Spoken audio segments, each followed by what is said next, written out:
You're listening to Axanar Confidential. All right. And let's see. Oh, give me a test, a mic test again. Hello there. How is everybody here? How you doing? Testing 1, 2, 3. Test. Okay. I think we're good.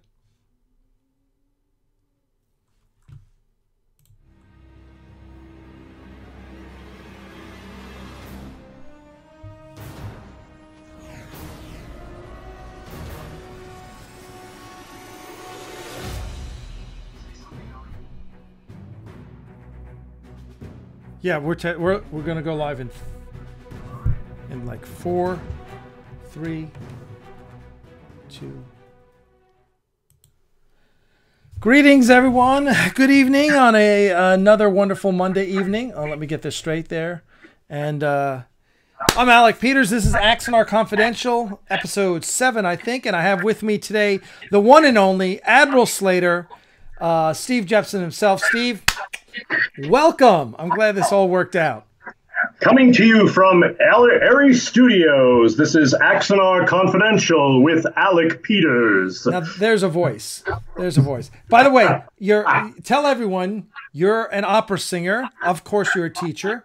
But let's go. Tell us about Steve Jepson. Give us the the 30-second. I was born, a poor child in the Bronx or wherever you were born. I don't know. Tell me. I could lose my job. No.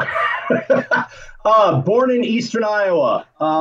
Traveled around the world doing opera, musical theater, cabaret stuff. I got lucky enough to get a job at the University of Missouri. I'm real happy there. I've got great kids, wonderful colleagues, and for some bizarre reason, I got roped into this thing called Axanar. I know, huh? Crazy it is. So tell everyone how you got roped into Axanar. I've got a good friend of mine down in Charlotte. I don't know if he's watching. Hi, Brian Holloway, who actually worked for New Voyages and Star Trek Phase 2, on and off camera. He told me about this project. I came down to Charlotte. He put me in Klingon makeup and made me audition for Karn. So wait a second. So first of all, when you say came down to Charlotte, where were you at the time? I think I was starting my doctorate at the University of Iowa. Yeah, you were in Iowa. That's right. And how long a drive was that?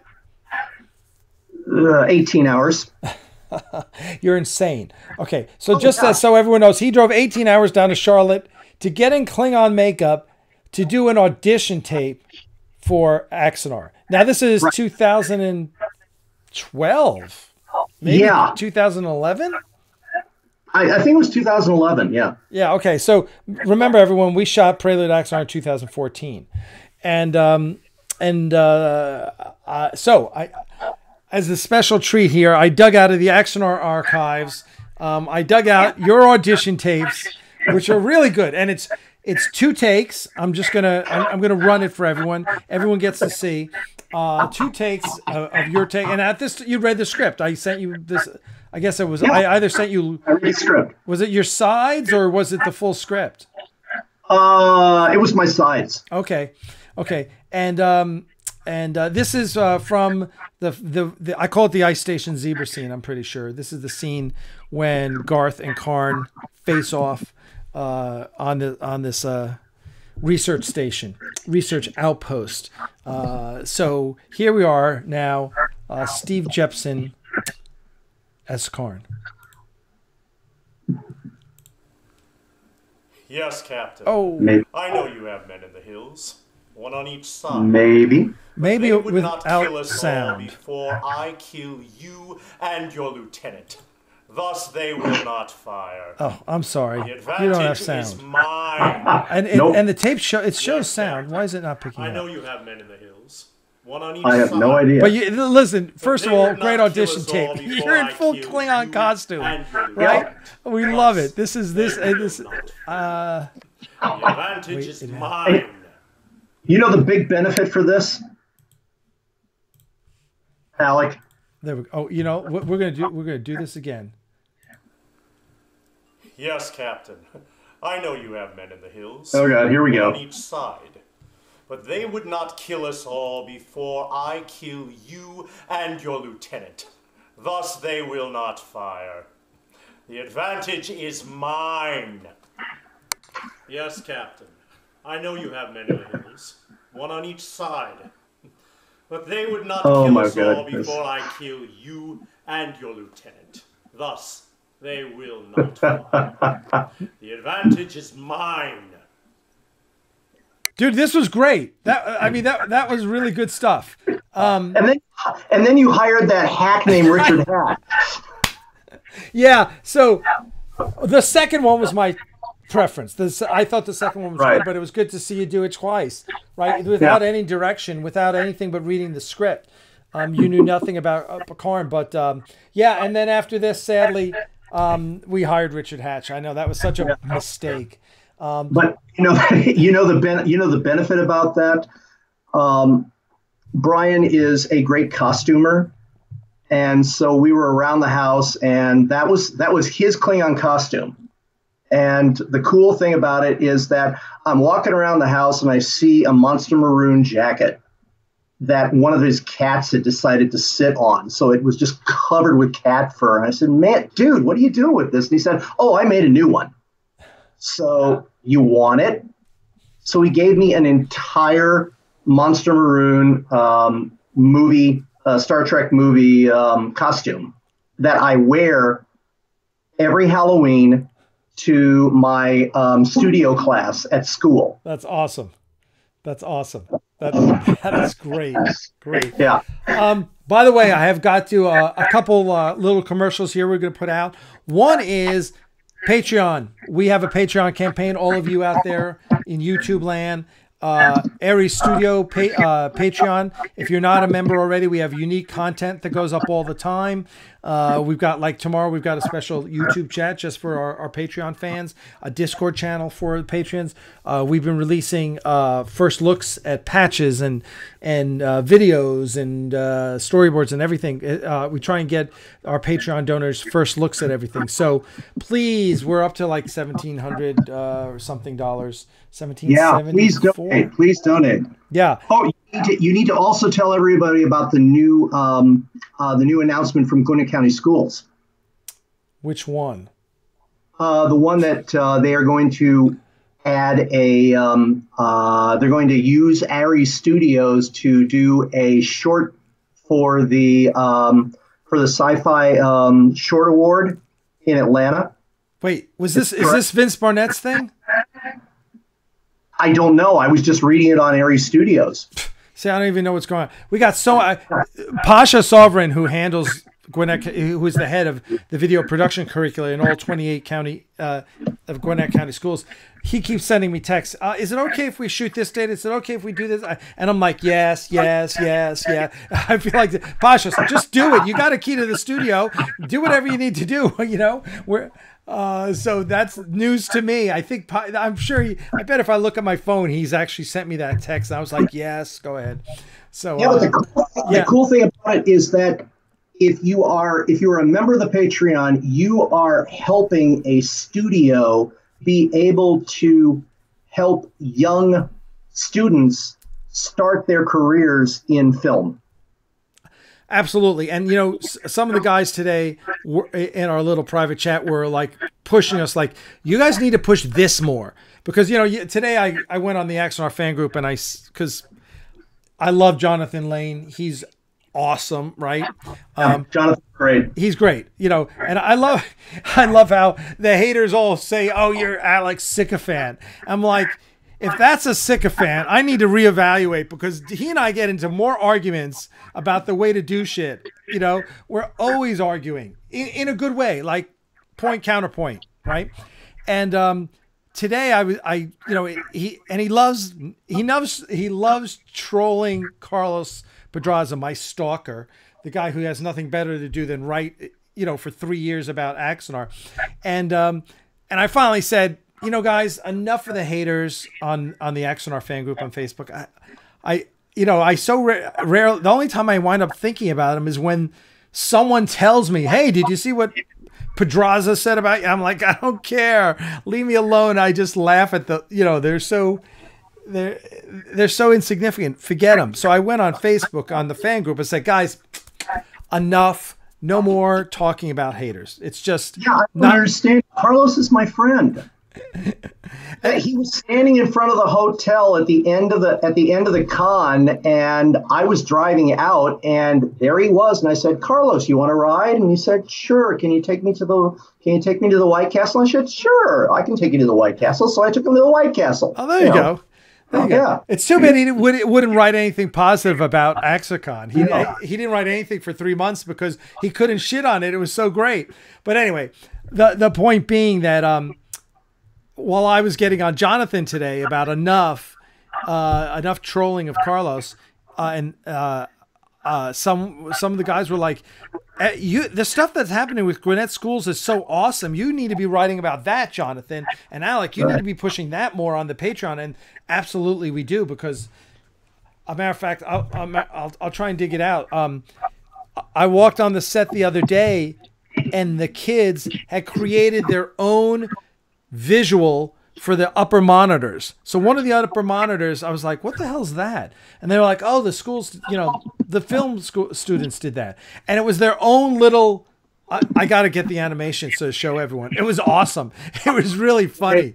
And so I've got an image of it. I'll try and share with everyone. But yeah, so Vince Barnett is the guy who took me to the Star Trek Beyond fan event at Paramount Studios, where JJ announced the lawsuit was being dropped. Vince Barnett is in North Carolina, and he's a teacher, and he has some audio-visual science program thing, and he's going to be coming down and shooting down on Aries Studios. So yeah, so a lot of great stuff is happening, and we need to certainly promote that a lot more. But that's also why I have Charles Williamson, one of our really, really awesome donors, followers, volunteers, is going to start handling a lot of our social media for us, just because I don't have time. I literally don't have time. This morning it was a scramble just to get it up. So anyway, yep, that's stuff. That is absolutely stuff. Okay, we got real quick. Mark Lawrence from California, my old buddy Mark Lawrence, from California, $17.01 super chat. Mark was one of our first volunteers to help with the shipping of the Prelude to Axanar. Oops, sorry guys. Prelude to Axanar perks years ago, 2014. So Mark, thank you. Always great to hear from you. Mark says he's always glad to help schools. And then of course, right out of the gate, Michael Weir, $20. Fantastic. And still reigning champion, Michael Weir. Michael, Steve, I don't know if you were here last time, but Michael has always been one of our big donors, and he comes out of the gate with $20.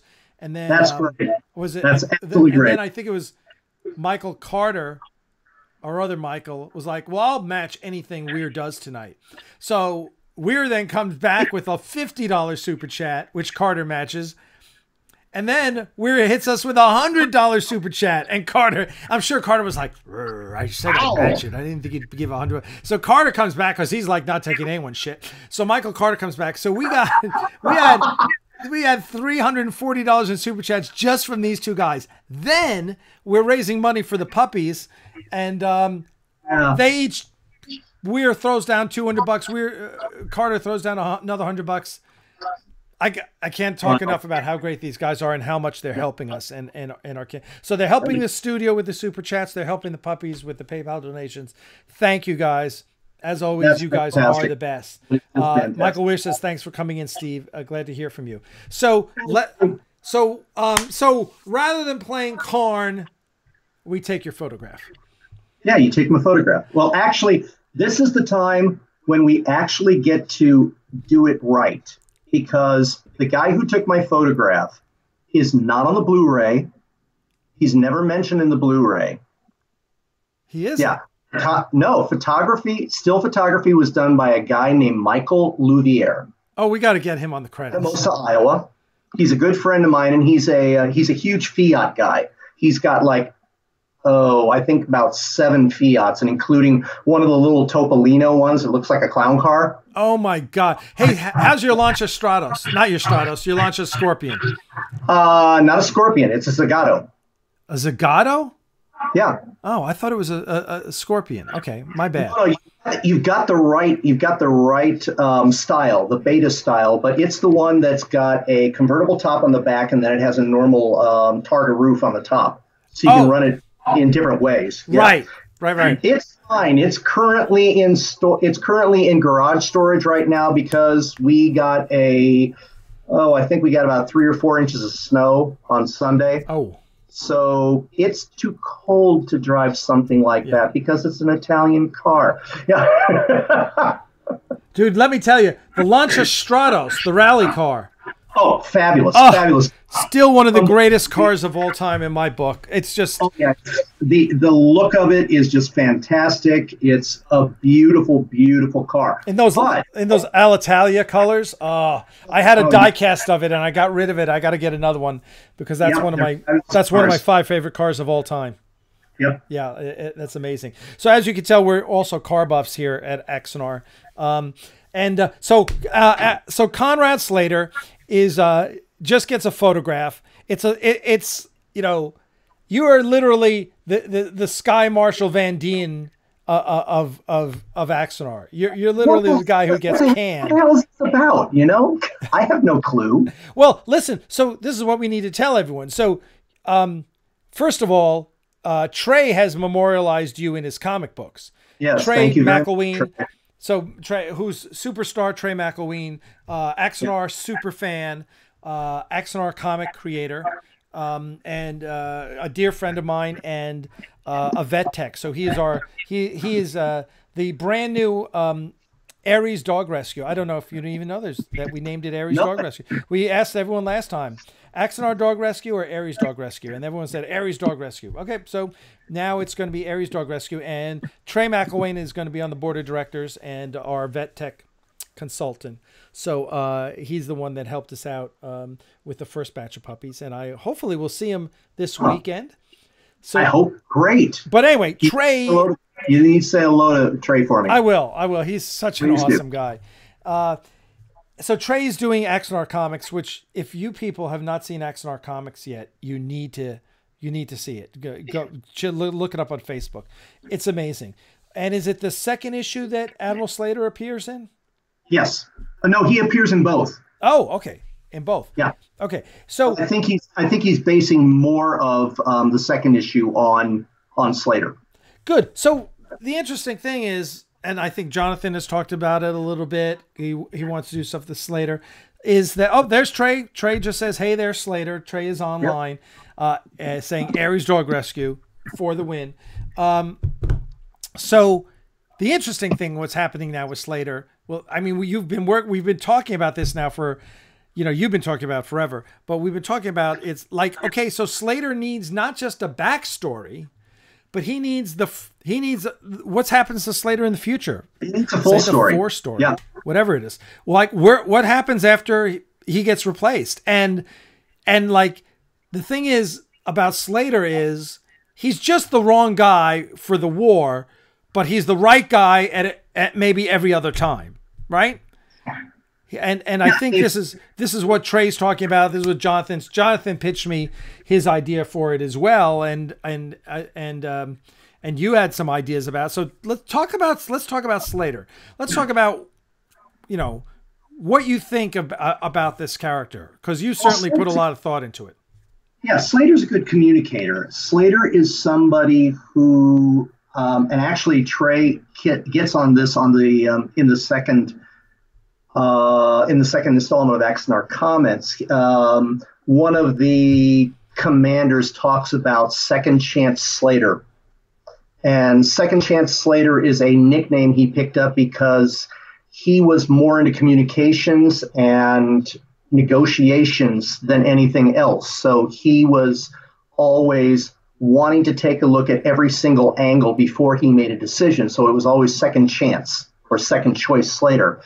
And I think And I know Christian or you did not confirm this, but I'm thinking that when you had in Axanar the Klingon high commander saying if words were water, the Federation would drown us all, or the humans would drown us all, I think that's a direct quote for Slater. Because he was always talking about, okay, let's find another thing to do. Let's see what we can do about this. And I think his hands were tied as well, because the Federation Council were basically saying, no, we can't go to war with the Klingons. You have to continually do these mop-up things and let the negotiations go forward. And I think that was also led by the Vulcans as well. So when they finally realized that wasn't going to happen, Slater realized no one's going to follow me.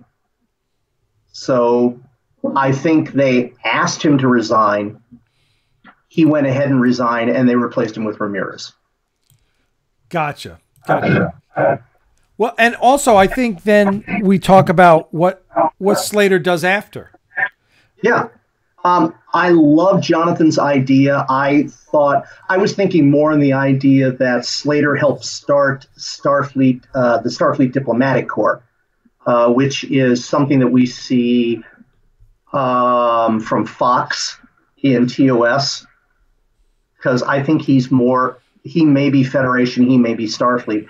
But Jonathan's idea is that they need Slater to help basically build the warriors of the future while the 4 Years' War is going on, and they give him Starfleet Academy.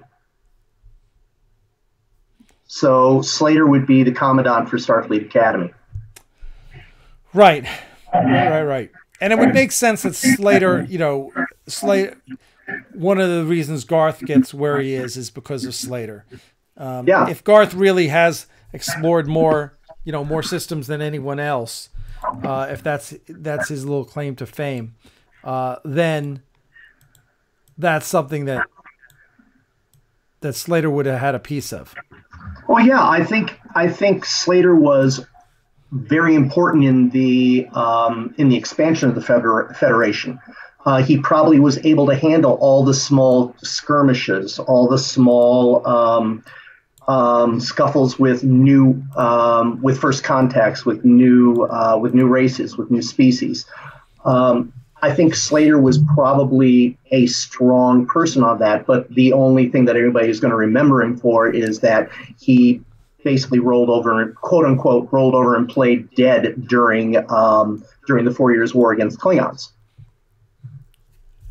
Yeah. Now, I think one of the things I think there's all these characters deserve backstories, and they deserve. We need to know what happens to them, because let's face it, these characters are now ingrained in like it or not, they're ingrained in Star Trek canon. Granted, head canon, if you wish, but there's so many fans who care more about our characters than they do, about Discovery. Not to diss on Discovery, as I always say. I don't want to take shots, but if you've seen Discovery and you've seen Axanar, I would love to see that population and see what that Venn diagram looks like, and then just see what percentage feels strongly about each. And the one area we will always beat Discovery is people who've seen Axanar feel strongly about Axanar. Yeah, I'll go along with that. I have nothing against. I really have nothing against Discovery since the second season started. I think they've really gotten everything going well. I love Pike. Burnham is no longer angst. I'm still not happy with her. Yeah, she's getting there. But Pike, Pike makes it all worthwhile. I love the fact that the entire bridge crew is getting their time. And I think we're going to learn a lot more about Arium, which I'm trying to figure out, is this an AI or is this it's a hybrid, somebody in a mecha suit or what? It's like I think she's like the Binars. Okay. Like next year, right? Enhanced. Right? What happens when biological organisms enhance themselves with cybernetics, and how far does it go? Well, that's more like Detmer, in my opinion. Like who? Detmer, helmsman, with the little Borg thing. Yeah, but she was in the pilot, and that whole thing, that little thing there is, from what I'm understanding, is she must have been injured in the attack, right? Because now she's shaved on that side of the head, and that comes in. She wasn't wearing that in the pilot. All right. Yeah. Yeah, and then there's Tilly. Yeah. It's like I enjoy Tilly to an extent, and at some point I'm like, oh, it's like too much. Yeah, I hate to be I don't want to be an idiot, but that whole jogging half marathon thing, just like the illogic of it all. But the Tilly thing for me is that they've decided that she's no longer comic relief. Yes, she is always going to be funny, but it's more in the idea of, okay, let's prove that she actually does know shit. Yeah. And she actually does. Yeah. No, it's almost like those are the times that I like her character. Right. Yeah. No, Pike is awesome. And we didn't get enough of number one. What the fuck was that all about? Yeah, I know. I have a feeling we're probably going to see her sometime soon. I hope so. This next Talos 4 thing. That's going to be rather interesting. Yeah. Oh, sorry. Spoiler alert. Yeah. Yeah, I know. I've seen all the photos on Facebook. So, okay. So tell the fans here. Let's see what. Yes. Oh, we got. Oh, holy shit, Mike! I'm gonna have to tell Michael Weir's, where is Warp or significant other or boss. Stop letting Michael spend so much money on Axanar. There he goes again, Michael Weir, donating another $100 to the studio. You are the man, Michael. I'll find something nice to send you. And then Michael S. Carter, thank you, Steve Jepson, for joining us tonight. Thanks, Alec. Thanks to everyone for being here tonight to show total support for Axanar and Aries Studio. Now, everyone, hit that thumbs up button and show your love. Thank you, Michael Carter. That's fantastic. You two guys continue to rock. You guys are awesome. Yeah. And we got 43 thumbs up. Yeah, hey, if you're watching right now, there's 74 of you watching right now. Thumbs up, please click the thumbs up. Make sure you've subscribed to our channel and hit the notifications as well. 74. Okay, and everyone, come up with your questions for Steve for Steve Jepson here, and we will read them off to him. Okay. So let's see. I'm just going to see if there are any other questions. So Steve, tell everyone my favorite Admiral Slater story. Oh God, you mean the one at Mizzou, right? Yeah. Yeah. Okay. They do these things called a welcome, where at any particular time during the year you will see a group of people being led, and they get to watch. I mean, they get to they get a tour of Mizzou. For those of you who don't know, Mizzou is the University of Missouri in Columbia, Missouri, more or less in the middle of the state. So it's usually students who lead this, and it's anywhere from 5 to 12, 15 people and their parents. And they're wandering around. Well, I was coming from the library, the main library, which is just across a walkway to the Fine Arts building where I work. And I think I was in a jacket and tie, so I was not wearing Starfleet material or anything like that. Didn't have my little Axaminian shirt on or anything like that. So I'm just walking by, and I'm listening to them talk about Ellis Library, and these two guys in the back, not paying that much attention. One of them saw me, did a double take, and turned to his friend and went, "Dude, that's Admiral Slater." And I was on top of the world. Dude, that is such an awesome. It's such an awesome story because it shows you how pervasive Axanar is in geekdom, right? It's like people know. Yeah. I mean, the guy who was on scene as a photograph in one scene, and you're being picked out in a crowd. Yeah, I mean, it's just insane. No. It's insane. one thing that everybody has to remember, they really, really have to remember, is that I'm about as much of a Star Trek fan as anybody. If I was not in Axanar or had never had been invited to go to be part of Axanar, I would support it. I would definitely support it because it's what my vision of a pre-extension of TOS would be. It's fabulous. It's well written. The cast is fantastic, and I love the idea of what Star Trek is. I love what it means to people, and I would support it in any way. And to be part of Star Trek is a dream come true. I'm just amazed.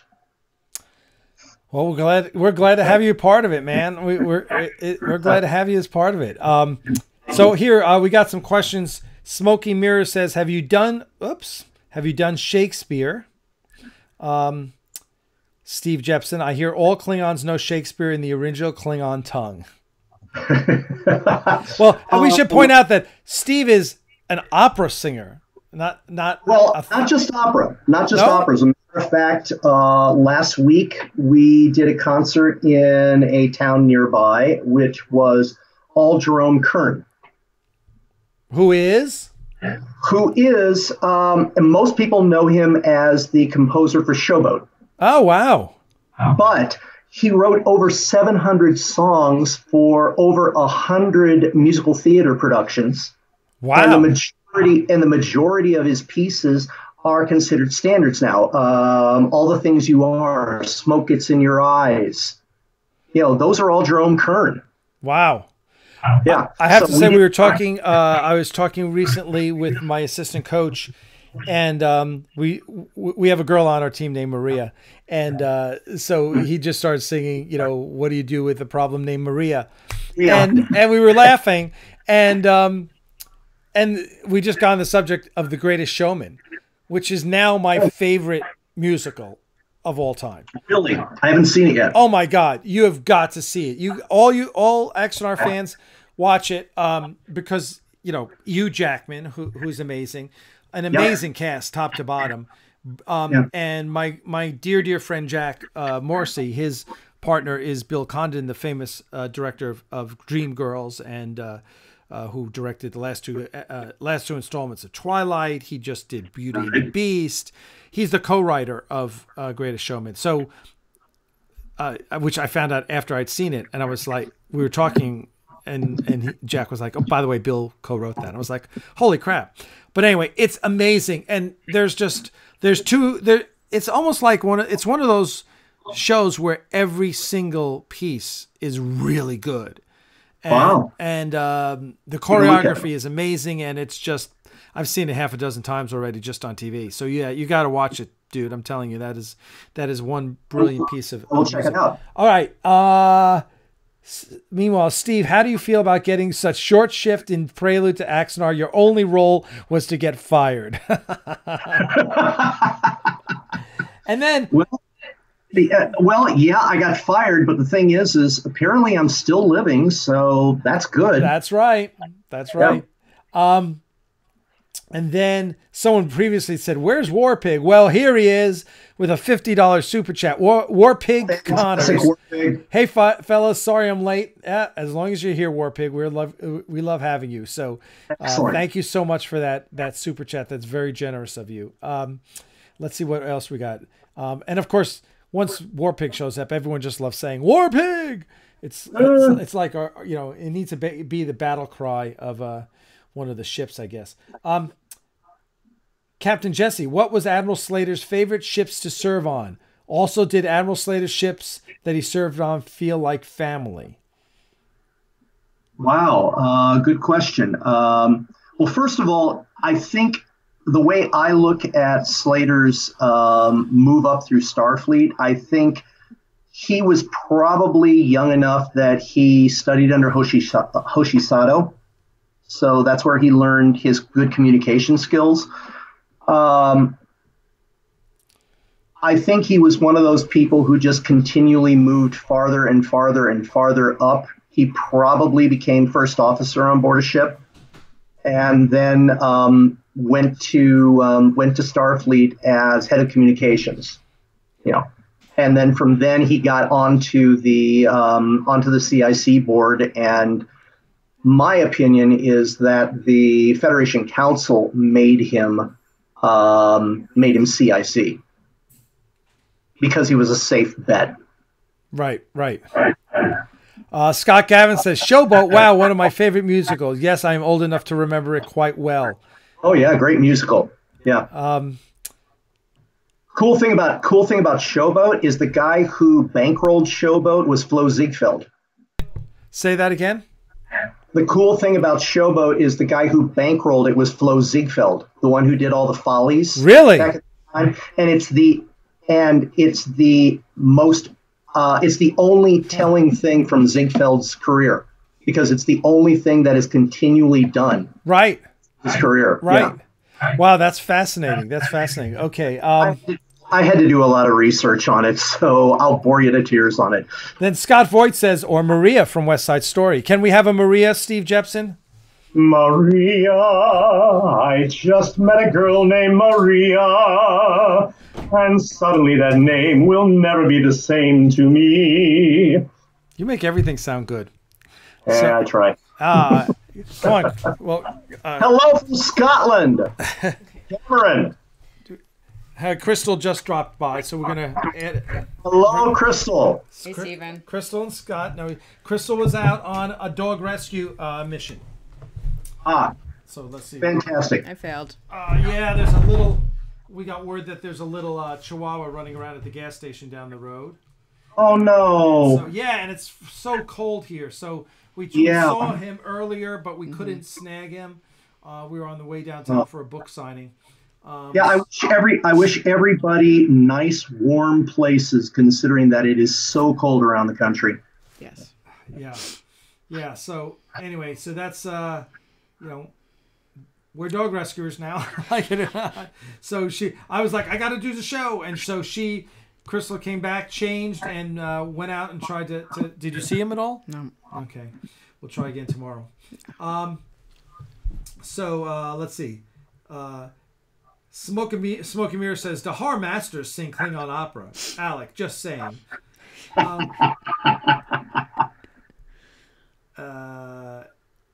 Let's see, what else we got? Axe Equinox says, hi, Steve. Bernie EOD sounds like Admiral Slater was a peacenik admiral. I wouldn't say he was a peacenik admiral. I would say that he wanted peace, but I think if he had the choice, especially with what was going on, he would have gone after the Klingons. I think his hands were tied. He was told to basically back off, do the mop-ups, clean up, don't incite anything worse, and So he wasn't Neville Chamberlain, you're saying?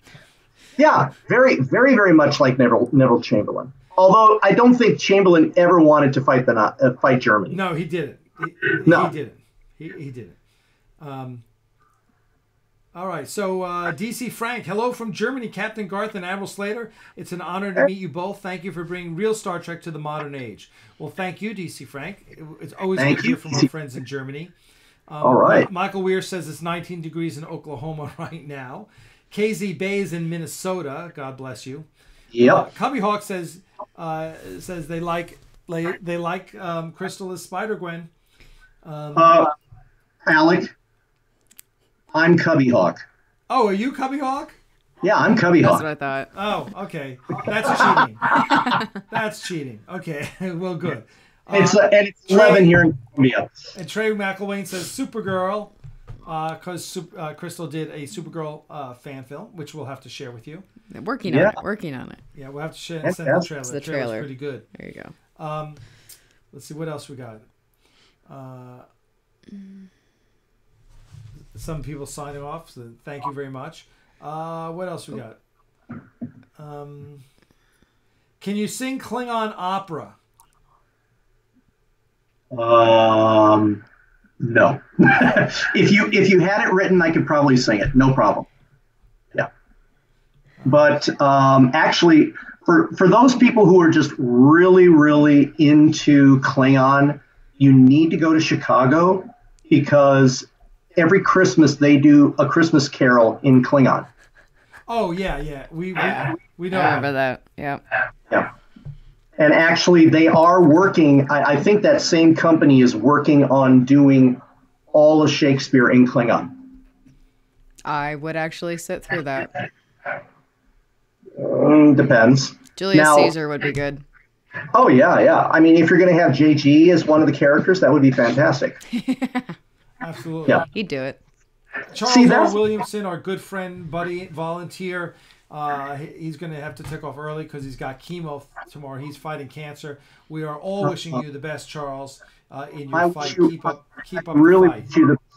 I really wish you the best, Charles, because one of the things that I do to try to give back is I go to the American Red Cross and I deliver platelets as often as I can. And that's one of the things that's really, really big for chemo people and people who are going on cancer. So if you have the opportunity and you meet all the requirements, please go to the American Red Cross, donate. If you can't donate with your blood or with your platelets, please donate with your time and your money. There you go. Thank you for that. Let's see. What else do we got? Dale Simpson is back. We went down to see. Hey, Dale. Yeah, Dale invited us down to a book signing for the guy who just wrote the book Spearhead, which is all about Third Armored Division in World War II. And it was really good. He had one of the survivors who he writes about in his book there, who's 95. He had him there. So we had to run out after an hour, but Dale got my book signed. So thanks to Dale. Was Third Patton's? Third Armored Division was part of Third Army. Okay, so which was Third Army Division. Patton had the Third Army.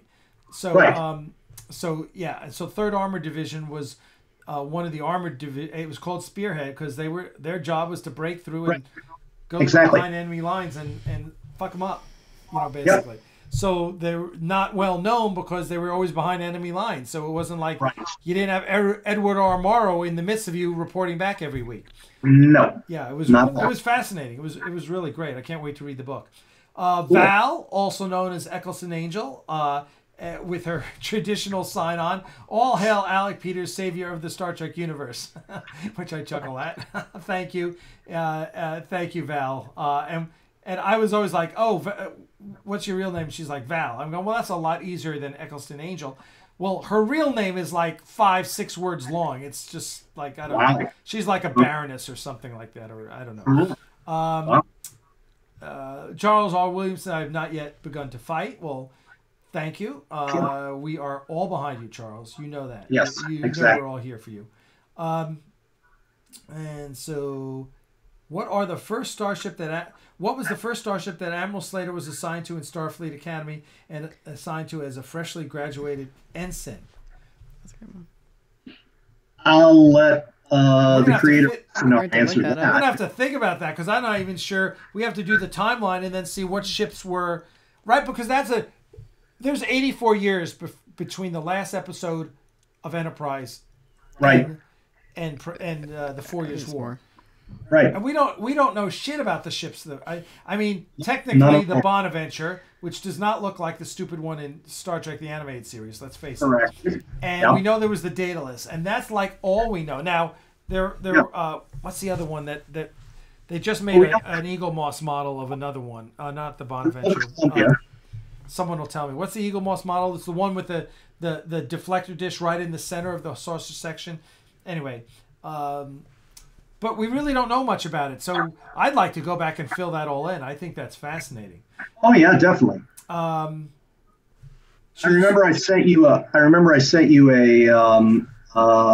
thing on Slater, and I feel like there should probably have been a collegiate class, considering they were trying to find names for ships. So I'm thinking there was probably a Tiger,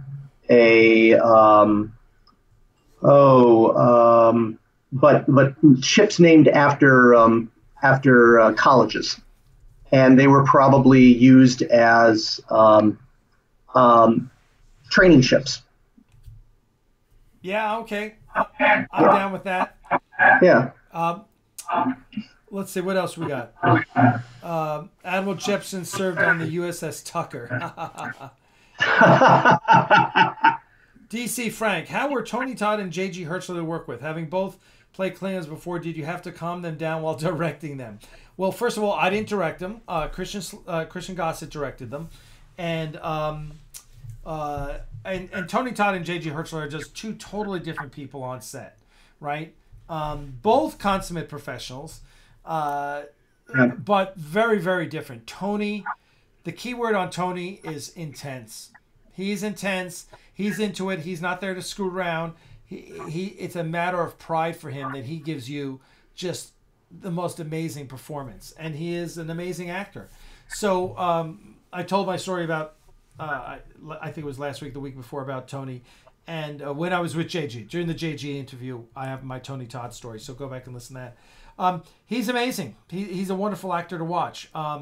But he's intense, you know. And then JG's just, he's like an old pro. He's just like, been there, done that. What do you want? Yeah, I'll give it to you. And he gives it to you like, you know, he gives it to you in the first take, and it's brilliant, right? It's just brilliant. And like Kate Vernon is interesting because she'll just like cycle through. You're like, okay, here's the line, and she'll go, okay, and she'll give it to you one way. Then she'll give it to you another way. Then she'll give it to you another way. Then she'll give it to you another way.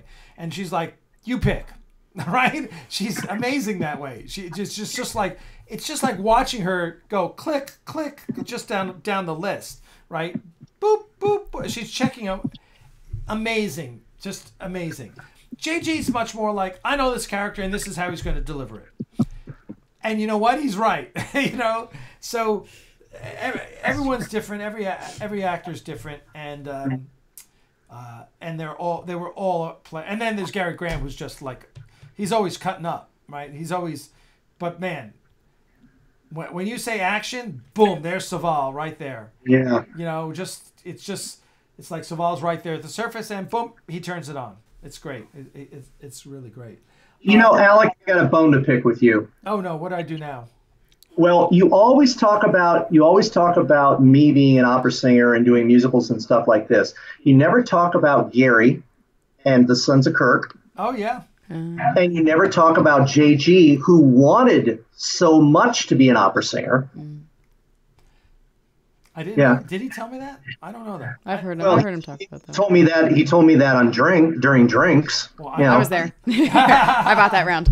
Crystal was there. Yeah. So the thing is you want to get the three of us to do something together. Oh, that's a great idea. Next Axanar. Oh yeah, and I'm sorry, Scott Point, is that it? Yeah. Yeah. Yeah, that's right. I forgot to call Gary what he's supposed to be called, Gary effing Graham. Yeah. You can say it. We're not on TV. Gary fucking Graham. Yeah, right. So let's see. Gary fucking Graham. There's Charles Williamson's got it. Cubby Hawk. Scott White. Cubby Hawk still holding out for some Man of La Mancha. You could start bidding on Super. Listen, it's going to cost you. It's going to cost you $10 if you want to hear some Man of La Mancha. Then fork it over $10 super chat. Actually, to tell you what, if people want to hear me do Man of La Mancha, I do have a YouTube channel. It is called Cubby Hawk, and I do have there is a recording of me doing it on stage live. So if you want to hear some Man of La Mancha, go there, and see what you think. Well, there you go. Who is the one that I sent you? Crystal exposed me to one guy. Who is the guy? It's Stokes. Brian Stokes Mitchell. Oh yeah, Brian Stokes Mitchell's fabulous. Oh, fabulous. Crap. Yeah. He was good. I mean, that was amazing. Mm-hmm. I mean, Man of La Mancha's, and I hope you all know it out there in Axanar land. Man of La Mancha is one of the classic musical plays, which is revived constantly all over. More money. What's that? Well, Warpig says he wants to hear it, so I'm going to say, do you want more money? Come on, Warpig, we said $10. For the ending of Unreachable Star, I think we need a good bidding war going. Yeah, come on. Let's see what you that's got. That's a big one. Oh, wait. Okay, wait. Here we go. I got to back up Connor's $10. $10. So there you go. You've been called out on the carpet. You ready for this? Wait. Before One second. Before you do that, let's just see. Yep. Oh my God, Michael S. Carter, $100 super chat. Boom. He says, "Come on, let's hear it." So for $100, you can't get away with a little bit. You're gonna have to. Yeah. You have to say at least the last 32 bars. There you go. Let's see. That the world will be better for this. That one man, scorned and covered with scars, still strove with his last ounce of courage to reach, sorry about that, the unreachable stars. Yay! My wife is downstairs clapping and going, yeah, I've heard you before. How's that? I hope you guys appreciate that. That's so now tell. Okay, so let's see. So Michael, there you go. Adega Outlaw. Here's your 10. Michael Weir, sing man, sing. Okay, Michael Weir just gave us $150 to hear you sing. So you got to find something else. What is your Michael Weir? Do you have a favorite play that you want to hear him sing a piece from, or Steve? You tell us, what is your favorite musical? Yeah. That's a two-part question. What's Chess. your favorite musical? What's your favorite musical to perform? My favorite. Okay. Geez. Chess. I actually do like chess. I've been working with a student, and he's working on Where I Want to Be. Great piece. It's a great piece. Great piece. And I saw a wonderful production of chess in Charlotte. Okay. I've never seen chess. What? It's really, really cool. I know. It's a good one. Get out of the idea that it's just ABBA, and think of it more in the idea that it's more about just the interplay between the Soviet Union and the United States, but on the line of chess. In the musical theater community, it is one that you always need to have in your book, because it's one that so many people still consider a nostalgic favorite. But it's not done in auditions as often as you would think. No, and it's not a piece that you're going to see every single year. No. It's one that yes, it does require good acting, but it also requires good directing. Like one of the versions of chess I saw, the entire stage was set up like a chessboard, and various people could only move in various ways. Yeah. That's interesting. So they really, really set it up like that. Chess is really good. I am one of those people that actually do like Les Mis. I think Les Mis is a really, really wonderful show. I've seen it a couple of times. Really great. In terms of musicals that I love to be in, I love South Pacific. Yeah. Emile Devec is a fabulous role, and besides, Some Enchanted Evening is just an unbelievable song to sing. I absolutely adore Sweeney Todd. So hard. And yeah, it is. It's really, really difficult. And I do love Man of La Mancha. I mean, Man of La Mancha, if it does not really, really tug at your heartstrings at the end when he's leaving and everybody's singing The Impossible Dream and he's given the chance to redeem himself and basically bring Don Quixote to the world, you're dead. Yeah. Yeah. By the way, the worst play I ever saw on Broadway was Spider-Man. Three Penny Opera? Three Penny Opera with Sting in the lead. Oh. It was awful, and it got panned on Broadway. Oh yeah, I bet it did. Best, and I've seen some good ones on Broadway. Probably the one that was not musical, but the one that I loved the most was Inherit the Wind. I got to see Inherit the Wind with George C. Scott and Charles Durning. Wow. Yeah. That's fantastic. Yeah, that was great. that was amazing. Because one, I love that movie from when I was a little kid. I loved that movie, and two, big George C. Scott fan, obviously. So that was a great one. Yeah, it's always and as I've said before, the first play I ever saw on Broadway, 1977, A Matter of Gravity, with Katharine Hepburn and a pre-Superman Christopher Reeve. Wow, very, very nice. Yeah, so, well, it's as she knows because she studied in New York. I grew up in New York. I mean, when you grow up in New York, you go to Broadway.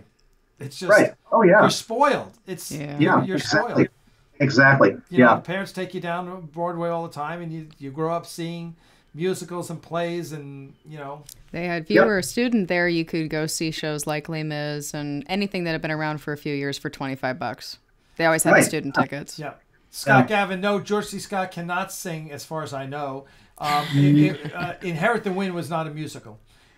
Porgy and Eccleston Angel, Porgy and Bess is Amazeballs. Fabulous. Of course, I saw that with Sidney Poitier and who in the movie? It was Sidney Poitier and it was Dorothy. Was it Dorothy Dandridge in the movie? It was Dorothy Dandridge. Yeah. Was it? Yep. Yes. Let's see what. Scott Gavin says, my mother used to butcher Some Enchanted Evening on the piano. Never saw anybody spend so much time to be able to play so badly. Scott! Oh, God bless your mother for trying. Yes. Yes. And let's see, what else we... Guys and Dolls. Guys and Dolls. Guys and Dolls. Love Guys and Dolls. Yeah, okay, you want to talk about somebody who can't sing? Probably. Let's talk about Marlon Brando as Sky Masterson, Yeah. Captain Jesse says, was there any animosity between bad feelings that Admiral Slater had of Admiral Marcus Ramirez when Admiral Ramirez replaced Admiral Slater as... so any bad feelings between Slater and Ramirez? I don't think so. I don't think so. Ramirez was the guy. Ramirez was the one that he knew everybody would follow. Yeah, I think so. I think that's a good point. And he probably said, I hope it's Ramirez, because we need somebody who's got some balls. Yeah. Pirates of Penzance. I love Pirates of Penzance. I've done the Pirate King. Love it, love it, love it. It's a good one. Camelot. Yep. Scott Voigt gives Camelot. Camelot. Leave you. Good one. Yep. Yeah, I love Camelot. Oh, Scott Gavin, you're right. Lee Marvin in Paint Your Wagon. Yes. Oh man. And actually, do you know the story about that? They had to do, when he sang Wandering Star, first of all, he had to sing it down an octave because he couldn't sing it at the normal level. And secondly, they had to continually cut it and cut it and cut it. They had to do it like 53 times because he would go, I was born. Fuck. And he can never do it all at once. So that recording of Lee Marvin singing Wandering Star was spliced out of 53 takes. Oh my God. Wow. Yeah. Was that a Ford film? Lynn Marie Panzerino says Seven Brides has the best dancing. And that's with, it was one of my favorite movies growing up.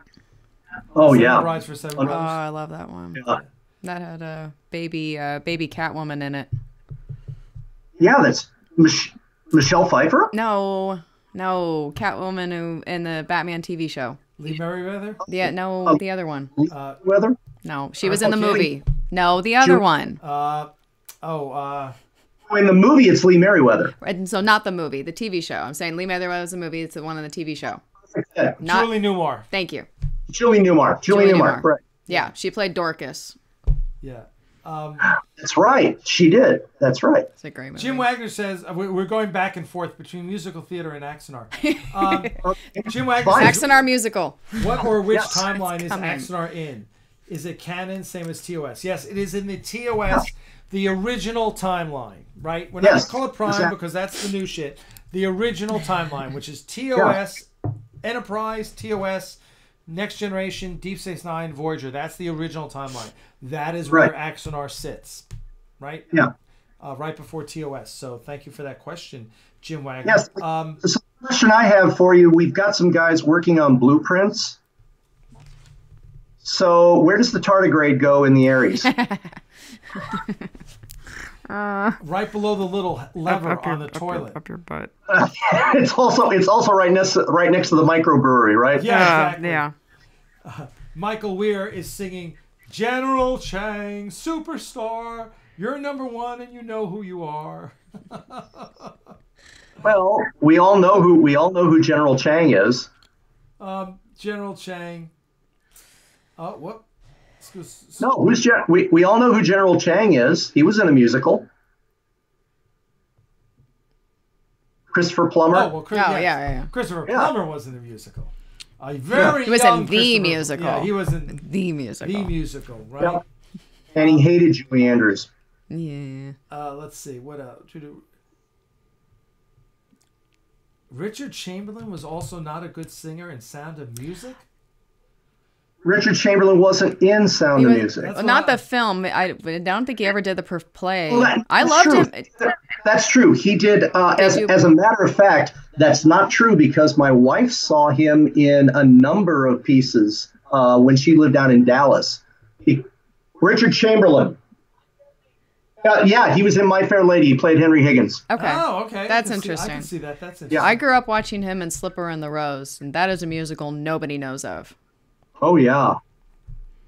DC Frank says, I still want to hear Steve improvise a scene where he's reprimanding Captain Garth for his aggressive command style. Yeah, I'm a nerd. Yeah, I don't think you'd ever hear that. I think Slater would not commend him for it, but just say, we can't do this. Something like that. Yes. Yeah. It'd be like, come on, Garth, really? And then Garth would meet me outside of the 602 Club and kick my ass. Yeah. Let's see. Eccleston Angel says Russ Tamblyn was in Seven Brides for Seven Brothers. Was he really? Russ Tamblyn, who of course was the leader of the Sharks and. Oh yeah. Well, he's one of the. Yeah. He played the baby brother.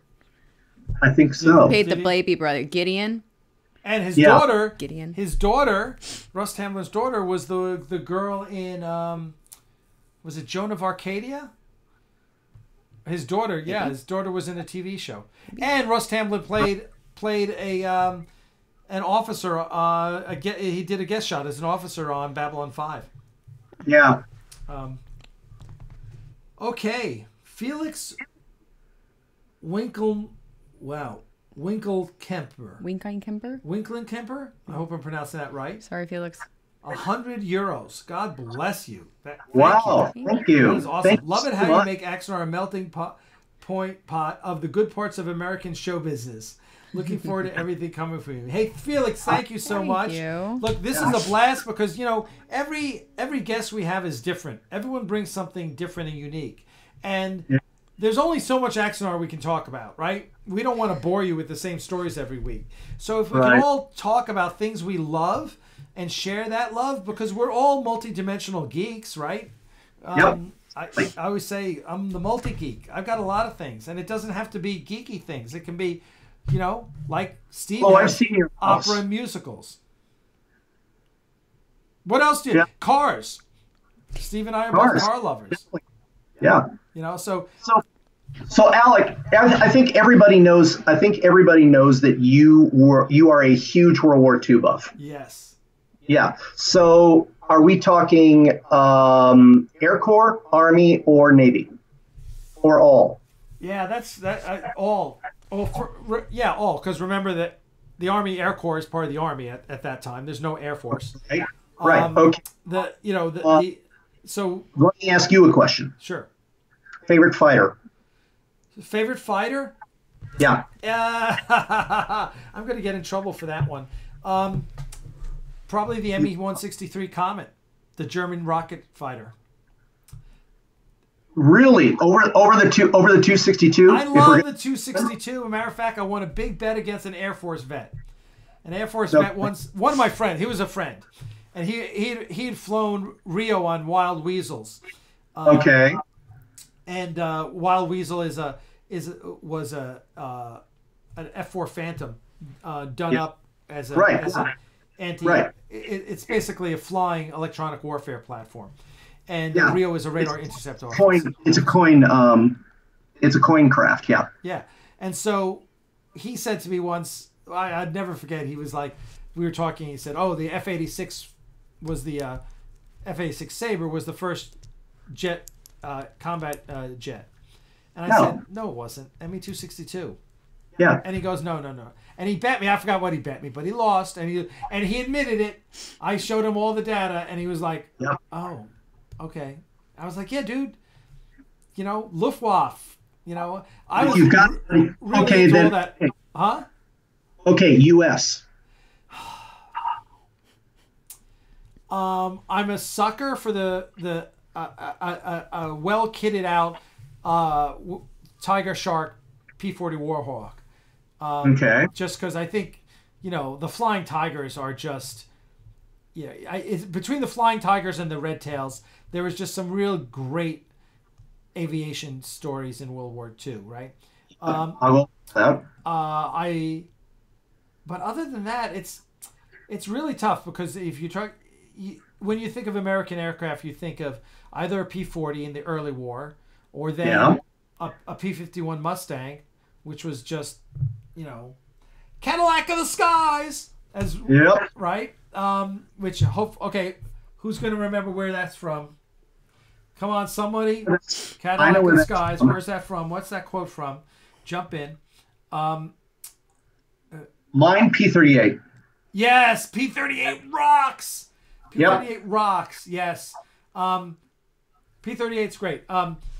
If people are talking Hellcats, wow, Hellcat. Hellcats are fantastic. Yeah.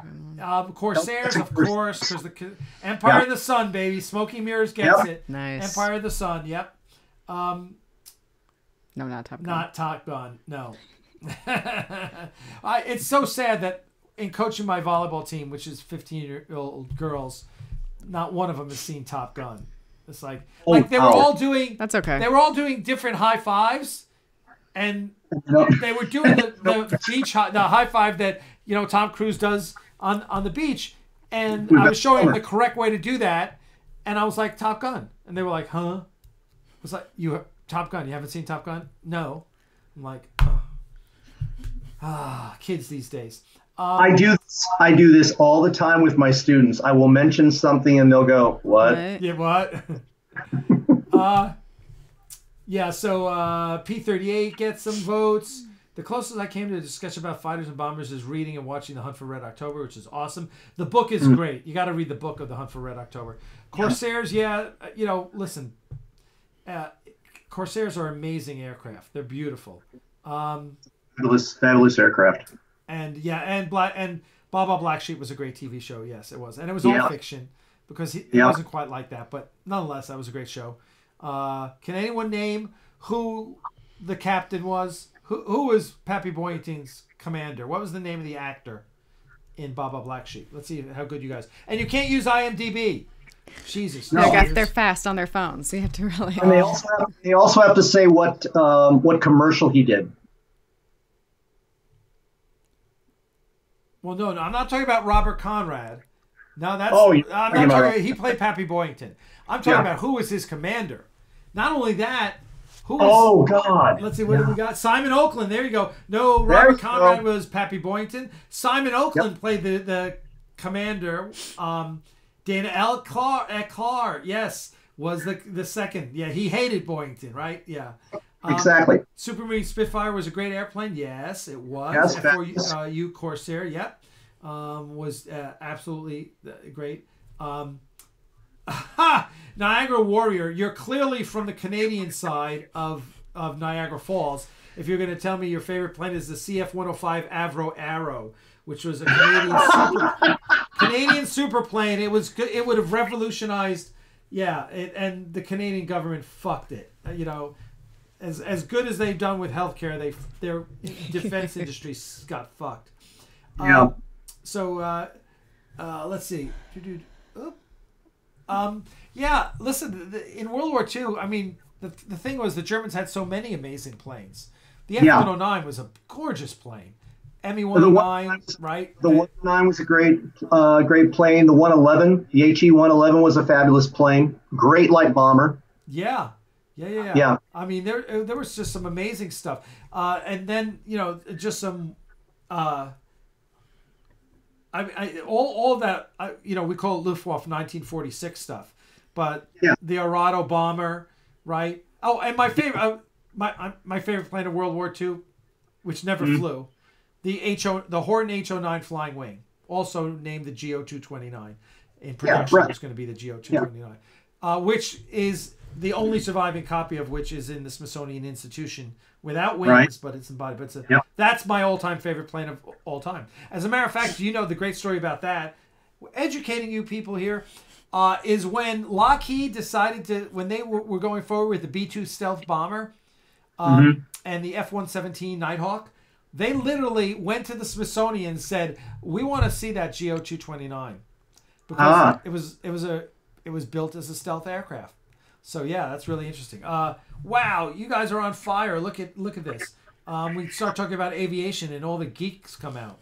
Well, you want to talk about the geekiest airplane that's still flying? Geekiest air. All right. B-52. Oh, we were just talking about this yesterday. Yeah. And the cool thing his first flight was like 1946. Yeah, it went into service in 1956. Yeah, and they are building new engines. For them. Yeah, Boeing's building new engines so to continue it for another 25 years. Yeah, right. I mean, someone said it said the story. It's like, oh, if you have an axe and the handle wears out and you replace the handle, and then the head wears out and you replace the head, is it still the same axe? That's the B-52. They've replaced everything on that ship. And That's here right. we are, 70 years later? Is it 70? Yeah. How many years is that? 19? Fly to the old dogs. Almost 65 years later. They're still flying the ship. Yeah. I mean, 20 years ago, the joke was the people flying the B-52s were born after the B-52 was made. Right? And that it's just crazy. Do you know why you call the drink the B-52? Why? Well, because back when they were flying in Vietnam, the idea was that they could drop their load and be halfway home before the first bomb hit the ground. Yeah, I remember that. So the idea is you have a B-52, you wait 10 minutes, and it hits you. Oh, God. YB-49 and B-2 have exactly the same wingspan. That's interesting, right, Sublet? YB-49 was the jet version of the XB-35, which was the first flying wing. The XB-35 had pusher propellers, and the YB-49 had jets. As people's eyes glaze over from the geekiness. And Data Wasteland was right. The SR-71 was built with slide rules. They didn't use computers. Yeah, dude, that SR-71 was built in the 50s. And the funny thing about that is that they put all the information in. They put all the information into a computer to build an SR-71, and they said it couldn't. And the computer said it couldn't be done. Amazing, yeah.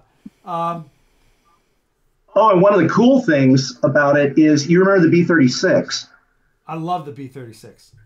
My father-in-law worked down at, hold on. What's the name of the airfield in Fort Worth? Carswell. He worked at Carswell, and he helped design the B-36. Oh, my God. Wow. Yeah. Silver Bullet 1620 says, does anyone know about the pilot who dropped unauthorized candy to kids in Berlin after World War II? Yeah, that's a very famous story of the Berlin. The Berlin airlift is an amazing. That was during the airlift. And so one of the pilots started he literally would start putting little parachutes on candy bars and throwing them out with the cargo, and the kids would pick them up and eat them. So yeah, that's a great story. The Berlin airlift is one of the great stories of the 20th century. Mosquito was a great, YB-70, amazing. As a matter of fact, I was just talking to Chris Weave, who's one of our technical consultants. He works at the Naval War College. He's taking a job. He's moving from the Naval War College to the Air Force, and as a wargaming consultant, which is fascinating. I was like, "Are you going to work on Space Force?" And and he said, but anyway, his office is going to be overlooking Wright-Patterson Air Force Base in the Air Force Museum. Cool. So I think next year we're going to do an Axanar field trip to the Air Force Museum in Dayton, Ohio. Oh, that would be fantastic. Yeah. Yes, there was a Jimmy Stewart movie about the B-36. I think it was called Peacemaker, wasn't it? Strategic Air Command. Strategic Air Command. That's what it was. It was not only the B-36, it was the B-47 as well. Yep, which was the medium bomber. Right. Let's see. Yeah, Dale says, Dale Simpson, our director of security at the studio, my uncle was a flight engineer on the B-36. Got a tour of one. Cool. Awesome. And enormous, just a huge plane. Dale, could you actually go down that, since it was so huge, you had to go from, what was it, from the tail to the to the bomb road on your back on a little trolley. On a little cart. Yeah, a little trolley cart. Yeah, exactly. Wright Sublet says, come down to Pensacola and I'll give you a tour of the NAS Pensacola Museum. We're taking you up on that. Cool. Wright Sublet, we, Crystal and I talked about visiting down there recently, and we will absolutely do it. Okay? Wow. Absolutely. So do me a favor, send me an email to remind me so I have it, because I'll forget otherwise. But alec@axanarproductions.com, okay? Send me an email, and we are going to take you up on that. Yes. What else? 80 thumbs up. Okay, we'll take that. Good job, team. Good job. And you guys just kicked ass on the super chats. Hey, every dollar from the super chat goes to the studio, right? Yeah. We just took out the money from the Patreon for this month's studio payment, and great. And YouTube, between last week and this week, it will do $700-800 in super chat. We'll see, but this is what's keeping the studio open. You guys are amazing, so thank you so much, and we're going to continue to do good stuff for you. I'm in Oregon. One of these days I need to get over the Air Museum. Yep. Oh, Indie Tiger, $10 super chat. T-38, best looking plane ever. How about best looking trainer ever? I will absolutely give you that. It's the best looking trainer ever. But yeah, it's a great plane. T-38 was a great plane. Believe it or not, one of my favorite planes was it the A-20 or the A-36? The Dragonfly. The Dragonfly. Yeah, made by Cessna. Let's look that up on the interwebs. Okay. Cessna Dragonhawk.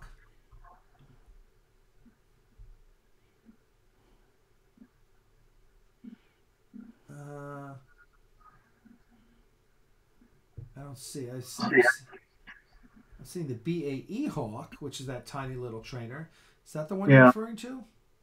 It may be. Oh, it's the A-37. Scott Boyd. Thank you. A-37, huh? Let's see. What's that? Cessna A-37 Dragonfly. Oh, man, that's such a weird looking plane. But the cool thing about it was that it was like Smoke and Mirrors saying, it was a trainer and a spotter. But actually, if you want to talk about a really, really cool plane, is the A-10. Oh, the A-10's awesome. The A-10 is completely awesome. It's the plane that the government couldn't kill. Yeah, and they keep trying to. Yeah, and every single soldier said it's the greatest plane in the world because they knew as soon as it came up in the skies, they were fine. Yeah, exactly. No, that's an amazing plane. A-10's a great plane. That is... I had a friend of mine who was in Iraq, and he was on an FAC, forward air base, and he said you would come in and you would see these things shot up. It was like looking at B-17s in World War II. I mean, they come in with with half a wing on one side, one engine missing, the titanium tub all gone. I mean, it just shot up the hell. They take about half a day, rebuild the damn thing, send it out the next day. Yeah. Yeah. No, it's an amazing plane. Michael Weir.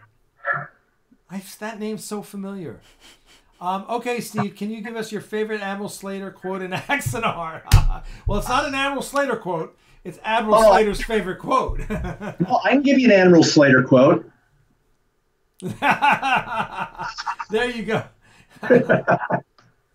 What's your favorite line in Axanar, Steve? My favorite line in Axanar is probably Travis's line, where, well, I saw one of them and it wasn't worth spit. Yeah. Okay. Good line. Good line. Yeah. Yeah. He delivers them so well. Oh yeah. Yeah. Excellent. I can't wait to work with him because he said, well, you and I have to work together. Yeah. We have to do something. And I went, okay, JG, fine, set it up. Yeah. He's great. He's great. We love him. Well, listen, we're going to, before we move on to another topic that's going to bore the tears out of someone. Right. This has been great. We've covered musical theater. We've covered our favorite airplanes, and we've covered some Admiral Slater. So, which is great. We'll definitely have to have you back again, Steve. Oh yeah, definitely. This was a blast. Thanks for being flexible on time. Thanks to everyone out there who was flexible on the time. We had to move it to 10 o'clock so we could get back from downtown Atlanta where we were at a book signing. And check out the book. Adam Makos is the author. Spearhead is the title, and it is about 3rd Armored Division in World War II. And I think, they're one of the divisions that got the M26 Pershing tank at the end of the war, and so it's about the first Panther kill that the Pershing got in the Battle of Cologne. Like yeah, it's really fascinating. So everyone's saying thank you. Thank you so much. This has been a blast. And Captain Jesse, we will talk about the Orville on Real Trek. I love the Orville. Sure, love because some great episodes there. This Friday, Real Trek will be postponed this Friday, just because Crystal and I are going to Dallas, Texas, where we're going to pick up Caramel, our little puppy who you all know, and remember. She's grown. She's like 9.5 pounds now, so 4 times the size she was, and we're going to pick up the ashes of her siblings who passed away. We're probably going to either bury here at our house or spread over the lake. But their foster mom Susan really wanted, rather than spreading the ashes down there in Texas, wanted the ashes to go with Caramel, and so we're going to foster Caramel and then find her a great home. Fantastic. We've already got a rescue that's going to take her, so we're real excited. But I really wanted to have her here for a couple weeks just to love on her, because she's a special part of Aries Dog Rescue. So after this, Crystal and I are going to make another run out just to see if we can find this little Chihuahua that's stranded outside. Wish you guys the best. It's freezing cold outside. I want to thank all our fans as always. You guys are the best. We love you. It's like a little club here, and we come every Monday and Friday to hang out with you guys and to talk about cool stuff. And so listen, save your questions. Some of you have questions like Captain Jesse. Send them in to us in advance. Send them by email. And we'll read them out online. So for not this week, because we won't have Real Trek this week, but the following week's Real Trek, I'm trying to get Aaron Eisenberg to join us. He's awesome, of course. He's Nog in Star Trek Deep Space Nine, and I have like 6 Nog costumes. I'm a huge Nog fan. And so I've asked him to join us, and we'll see if he's going to be able to. And that will be Real Trek. And then next Monday on Axanar Confidential, we are going to be doing an interview with Alexander Richardson, I believe, who is one of our artists who does all these amazing Master Systems displays and monitor graphics and what have you. So that's what we're up to. And as always, you guys are the best. Thank you so much. You're welcome, Silver Bullet. Not a problem. Oh, that's a bad joke, Scott. That's a bad joke. And then Surf Trektronics, I guess that's Surf Rodriguez, says, at Axanar, Earth Romulan War, just do it. Oh, believe me, I've thought about that. I've thought about doing the Romulan War. But there is a Romulan War fan film coming out, which I'm looking forward to seeing. That's it for now. Okay, guys, we are going to head out. Oh, wait. And Val, thank you. Val gives us a $5 super chat right at the finish line. Alex, my full title is Her Serene Highness Princess Valerie Ann von Hohenzollern-Muir. So I'm just going to assume that's your, that's not your real name, real title. That sounds like that's like your D&D name. That's what I'm guessing. Might be. We always love you, Eccleston, Val. Thank you so much. And thank you all for your super chats tonight. God, you guys are awesome. We love you so much. I think for next week when we do it, I am going to have a stack of envelopes and just throw a patch in for everyone who gives us a certain number, a super chat, just to start getting you guys and something. Next week, Alex sings. No, I do not. I don't even sing in the shower. I'm so bad. That's how bad. Even I don't want to hear me sing. And Michael Weir, look at that. Michael Weir gives us $20 and says, "Go save the puppy." Thank you, Michael. Thank you, Michael. We love you. Love you. All right, guys. Everyone, live long and prosper. We'll see you guys next week. And for now, we are out of here. Oh, let me get my. All right. Let me reach over here, get the mouse, and.